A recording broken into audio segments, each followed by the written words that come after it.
वो मेला देखने गई हुई थी, लेकिन इस बात से अनजान कि जिन लड़कों पर वो भरोसा कर रही है वो उसके भरोसे का कत्ल कर देंगे।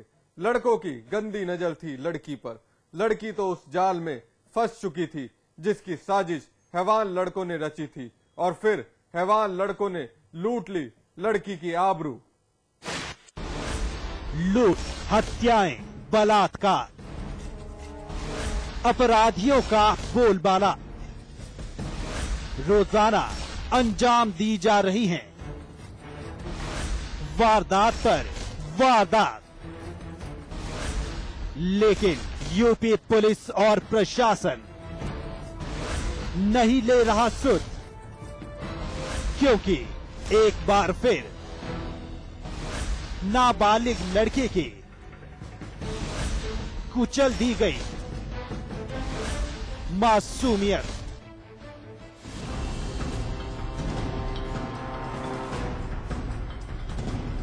बद से बदतर बन चुका उत्तर प्रदेश कुछ इसी हाल से गुजर रहा है। यही आलम है यूपी का। हर दिन एक नई वारदात यहां सिर उठा रही है। अपराधी अपराध के लिए नए नए तरीके इजाद कर रहे हैं, लेकिन पुलिस या फिर प्रशासन खामोश बैठा है। बदमाशों का बोलबाला है। वो इतने बेखौफ हैं कि हत्याएं, लूट, डकैती और बलात्कार उनकी आदत बन चुकी है। रोजाना कत्ल होते हैं, लूट होती है और बलात्कार। ताजा मामला यूपी के लखीमपुर खीरी के थाना कोतवाली गांव सिंगनिया का है। अस्पताल के भीतर महिला कांस्टेबल के साथ चल रही ये मासूम लड़की दुष्कर्म का शिकार हुई है। गांव के ही हैवान लड़कों ने गैंग रेप किया है। अपना दर्द बोलकर बयां भी नहीं कर सकती, लेकिन अंदर ही अंदर वो मंजर याद कर सहम उठती है जब हैवान लड़कों की घिनौनी करतूत को याद करती है। पुलिस की माने तो सलीम और सरफराज नाम के लड़कों ने लड़की की मासूमियत रौंद डाली। 7 दिन तक लड़की को बंधक बनाए रखा। इंसानियत चीखती रही, दम तोड़ती रही, लेकिन लड़की बेबस, लाचार, कुछ ना कर पाई। ये लड़की इतवार को गायब हुई थी। हमने इसको बहुत ढूंढा, नहीं मिली। ढूंढते ढूंढते परेशान हो गए। कहीं रिश्तेदारी भी ढूंढा, सब कहीं ढूंढा। ये गेट पर हमारे बड़े भाई की बहू ये दवा लेने आई थी, तो यही मिली शनिचर को। कौन ले गया था इसको? इसको सल्फास और वो सलीम दोनों पकड़े गए। यहाँ तो वो भाग गए जब इन्होंने देखा। कितने दिन तक कहाँ रखा इसको? अभी कुछ लखीमपुर रखा है, कुछ गांव में कुछ दिन। तारीख 25 नवंबर। लड़की घर से मेला देखने गई थी, लेकिन जब रात को घर वापस नहीं लौटी, घर वाले हलकान हो उठे कि उनकी लाडली गई तो गई कहां। हर जगह तलाश करके घर वाले थक चुके थे। हर सगे रिश्तेदारों से पूछकर हार चुके थे। 1 सप्ताह का वक्त गुजर गया, लेकिन उनकी लाडली का कोई अता पता नहीं मिला। लेकिन जब मिला तो उनके पैरों तले जमीन खिसक गई। एक पिता से बेहतर भला कौन जाने कि जब बाजार में इज्जत की पगड़ी उछलती है तो क्या गुजरती है। इज्जत तो बाजार में उछल चुकी थी। अब जरा इस मासूम लड़की का बयान सुनिए। बलिया मुंगा पकड़ी खींच ली नहीं। रास्ते में यहाँ मेला दिखाई रहा। 2 दिन कमरा में यहाँ रखे नहीं, कमरा में रखे नहीं, मेला मैदान में यहाँ ले गया, हुआ रखे नहीं। जैसा तो यदि निकाली नहीं। सुना आपने कैसे रानी को उन दरिंदों ने अपना शिकार बनाया। लड़की के पिता को अपनी लाडली की जानकारी तो तब मिली जब वो लखीमपुर के अस्पताल में आया। लड़की उस वक्त दोनों के साथ थी, और जैसे ही सरफराज और सलीम ने लड़की के पिता को देखा, वहां से भाग खड़े हुए। इसके बाद बेबस पिता ने थाने में सलीम और सरफराज के खिलाफ तहरीर दी। राम सागर ने अपनी पुत्री रेणु के साथ उसी गांव के एक लड़के सरफराज और उसके भाई सलीम के विरुद्ध उसके 6 दिन तक उसको बंधक रख के उसके साथ बलात्कार करने की रिपोर्ट दर्ज हुई है। मुकदमा कायम कर लिया गया है और जो लड़की है उसका मेडिकल कराया जा रहा है और विवेचना की जा रही है। सूबे की सरकार के मातहत राज्य की कानून व्यवस्था सुधारने के लिए प्रतिबद्ध है। सूबे के मुखिया भी जनता की सुरक्षा का दम भरते हैं, लेकिन हर दावा, हर बात कागजी, कोई कुछ नहीं कर रहा। महिलाएं और नाबालिग लड़कियां लगातार बलात्कार का शिकार बन रही हैं। आखिर कब तक मासूम लड़कियां जालिमों का शिकार बनती रहेंगी? रमेश पांडे, लखीमपुर खीरी, समाचार प्लस। क्या कोई माँ इतनी बेरहम हो सकती है कि वो अपनी 3 बच्चियों को नाले में डुबोकर मार दे और अपने बचाव में ये कहे कि किसी के मार की डर से उसने ऐसा किया? आपका जवाब होगा नहीं, लेकिन ऐसा हुआ है मिर्जापुर में। आप भी देखिए कातिल माँ की कातिलाना करतूत। अच्छा, बच्चे कैसे डूबी बताओ? सब एक जन फुकवाए कि फेंक दो उसके लोग। किसने फुकवाया? मस्जिद ठानी। तो कहाँ पे फेंकी सबको? नाला में फेंकवा दिया, हम नहीं फेंकते तो मारते। जी हाँ, ठीक सुना आपने। ये महिला अपने गुनाहों पर पर्दा डालने के लिए अपने जेठानी को जिम्मेदार ठहरा रही है।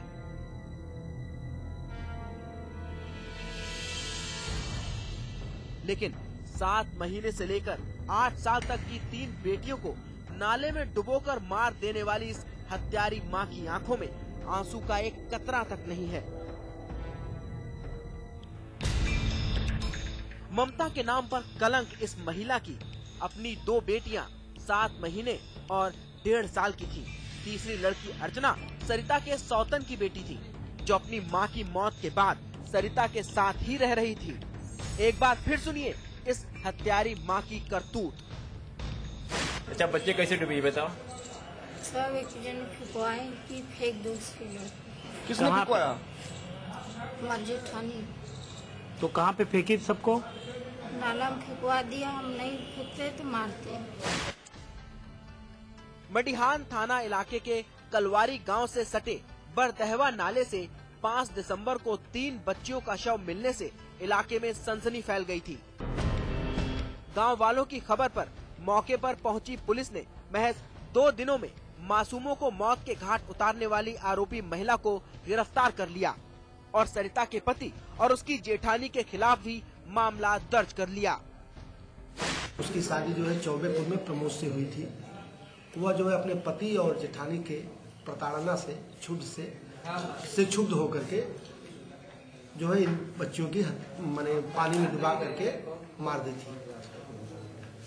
विस्तृत पूछताछ करने में पता चला कि ये प्रमोद और उसकी जेठानी जो है इसको जो है आपस में झगड़ा वड़ा होता रहता था। कतिपय अवैध संबंधों को लगा करके आपस में जो है ये लोग आरोप लगाते रहते थे गृह कलह के कारण।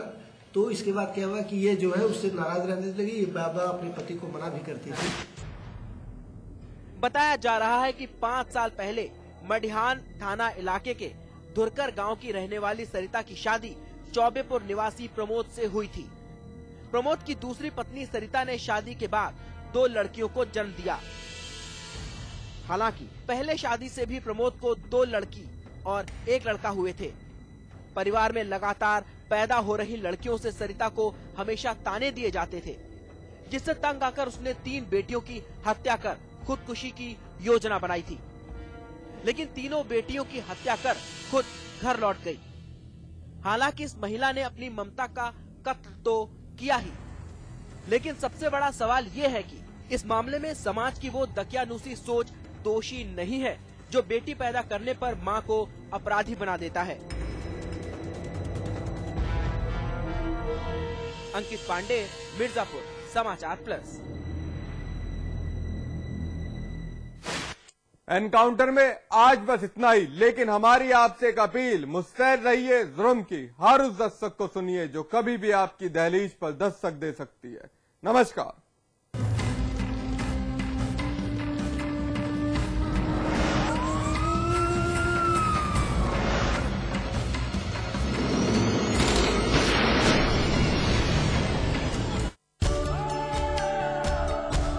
इसमें टेस्ट है, तंबाकू नहीं।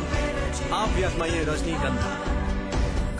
Rajnigandha, India's largest university, with 25,000 students from 26 states of India and 16 countries, 25 international tie-ups, placements in 300 corporates, hostel facility for 15,000 students, ranked amongst the top universities of India, 600-acre campus, lovely professional university, transforming education, transforming India.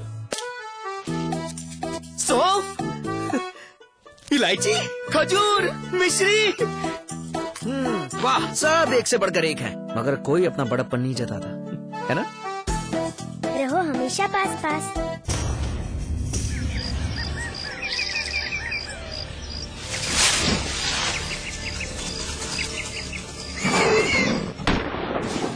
जंगल का शिकारी आज खुद शिकार हो रहा है। Don't pull trigger, save tiger. Samachar plus द्वारा जनहित में जारी।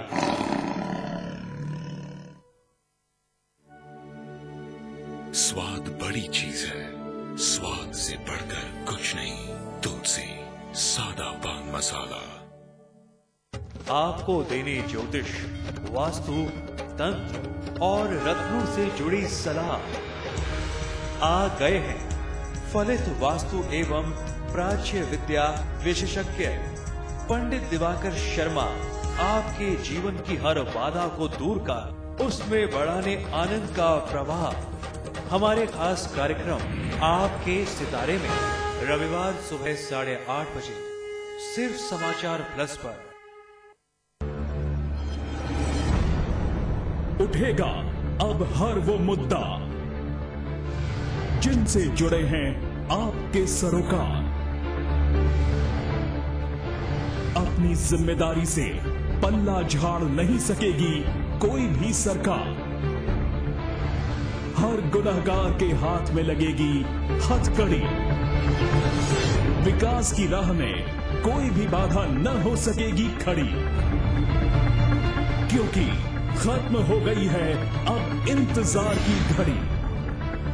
आ गया है समाचार प्लस, खबर वही जो हमने कही। क्या वास्तु दोषों से ग्रसित है आपका मकान? क्या ग्रह नक्षत्रों की आड़ी तिरछी चाल आपको करती है परेशान, या कुंडली का कोई दोष आपको पहुंचा रहा है नुकसान? पंडित श्री वैभवनाथ शर्मा आपकी हर मुश्किल का करेंगे समाधान। देखिए हमारा खास कार्यक्रम आपके सितारे, सोमवार से शनिवार सुबह 8:30 बजे सिर्फ समाचार प्लस पर। कुमाऊं हो या गढ़वाल या राजधानी देहरादून का कोई बवाल हो, पहाड़ी क्षेत्र की हलचल या मैदानी इलाके का कोई सवाल, जानिए उत्तराखंड का पूरा सूरत हाल। देखिए हमारा उत्तराखंड समाचार प्लस पर। हरदोई में भारी मात्रा में विस्फोटक के साथ एक शख्स गिरफ्तार। काफी दिनों से तांत्रिक के रूप में रह रहा था आरोपी। गन्ने के समर्थन मूल्य को लेकर प्रदेश भर में बीजेपी ने किया विरोध प्रदर्शन। समर्थन मूल्य को बताया किसानों के साथ धोखा। उत्तराखंड में 5 दिन बाद बांटी जा सकती हैं लाल बत्तियां। सीएम विजय बहुगुणा का ऐलान। 13 और 14 दिसंबर की तैयार होगी पहली लिस्ट। हल्द्वानी में विधानसभा अध्यक्ष कुंजवाल ने साधा बहुगुणा सरकार पर निशाना। कहा विधानसभा सत्र को गंभीरता से नहीं लेती सरकार। केंद्रीय कोयला मंत्री श्री प्रकाश जायसवाल पर चढ़ा जीत का सुरूर। कहा नैतिकता से नहीं, संख्या बल से चलता है लोकतंत्र। बुलंदशहर में हॉरर किलिंग का शिकार महविश ने पंचायत पर लगाए आरोप। हत्या का केस वापस लेने के लिए दबाव डाल रही है पंचायत, गांव से निकालने की दी जा रही है धमकी। कानपुर में दरिंदों की करतूत, 5 साल की बच्ची पर फेंका खौलता तेल, उधार का पैसा मांगने पर भड़के आरोपी।